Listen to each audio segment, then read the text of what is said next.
How's it going, everyone? Thank you for coming to my informative speech on marijuana. According to the National Institute on Drug Abuse, a recent government survey in 2012 shows that over 111 million Americans over the age of 12 have tried marijuana at least once in their lifetime. Using the following 3 points, I'm going to attempt to inform you about marijuana and the legalization movement. In this speech, I will be presenting you with information on marijuana legalization. There will be 3 main points to touch on. First, what is marijuana and how does it affect us as humans? Second, when and why did marijuana become illegal? And third, I'll talk to you about the legalization trend our country as a whole is taking toward medical marijuana.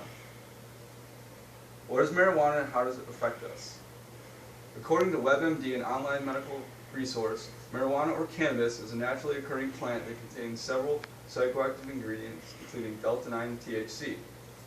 When THC reaches the brain, it induces relaxation and a feeling of euphoria. It also typically heightens the senses and relieves pain.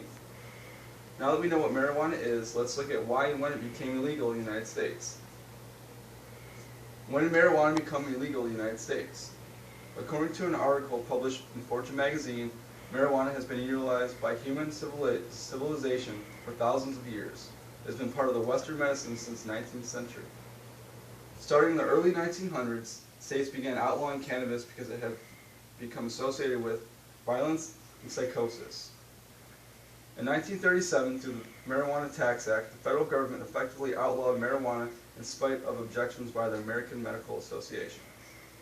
So far, we looked at what marijuana is, as well as when it became illegal in the U.S.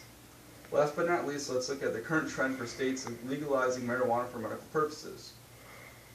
More and more states are enacting legislation that legalizes medical marijuana. According to USA Today, when New Jersey passed medical marijuana legislation in 2010, it became the 14th state to legalize marijuana in some form. In addition to this, there are currently 21 states and the District of Columbia that currently have laws legalizing marijuana. To date, only Colorado and Washington State have legalized marijuana for recreational use. All others are still permitted use. In review, we first looked at what marijuana is as well as the effects. Second, we looked at when and how marijuana was prohibited in the U.S. And third, we looked at the growing number of states that have legalized or decriminalized marijuana. With so many Americans having tried marijuana and more states thinking of legalization, it seems the time has come for a debate of the legality of marijuana. Thank you for viewing my informative speech. Very good.